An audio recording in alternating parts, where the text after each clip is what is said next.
Okay, so you found yourself in a slump. This happens to the best of us, and I can only speak from my experience. When I found myself in a slump, what I had to do was get to the root cause of it. Lifting weights is something I've always loved to do, so all of a sudden when I stopped loving it, I had to find the root cause of why. Why did I stop enjoying it? I fell into a slump a couple years ago when my uncle passed away.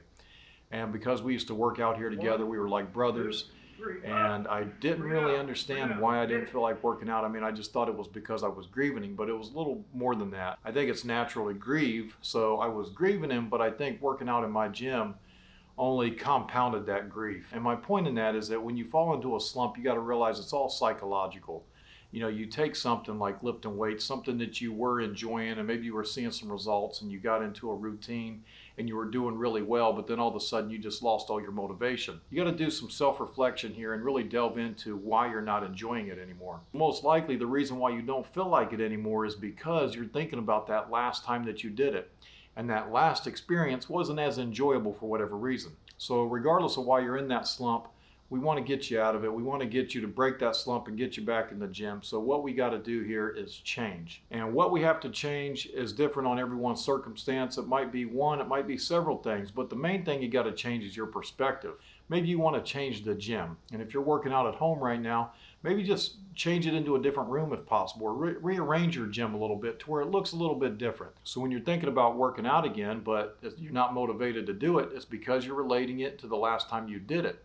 So you're just going to change that thought. You kind of trick the psyche into thinking that I haven't done this before. Yeah, you've worked out in that home, you've worked out in that gym before, but now you're doing something different. You've changed your environment a little bit. And if you're working out in a public gym, then maybe you want to switch gyms. I mean, I know that sounds drastic, but if you think about it, if you're not motivated to go, then you're wasting that membership anyway. Switch the gym and you're putting yourself in a new environment. It can change everything completely for you. Maybe you should try getting a workout partner, someone to hold you accountable, and you can hold them accountable. That'll help too. And my last solution is to change your method. You know, I've worked out similar to what a bodybuilder would over the years, and I've always enjoyed that. But there's been times when I had to take a break from working out like that and just focus on cardio or just focused on something different like CrossFit.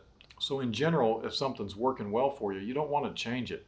But if you found yourself in a slump and you're no longer motivated to do what you were getting results from, then you might want to change it just to get back into some kind of routine, because remember, anything is better than nothing, and no matter what your philosophy is, nothing beats consistency. Maybe you were going for a while and seeing some real good results, and then all of a sudden you hit a plateau, you hit a wall, and now you don't have the motivation because you're no longer seeing those results. In order to break through those plateaus, you have to do something you haven't done.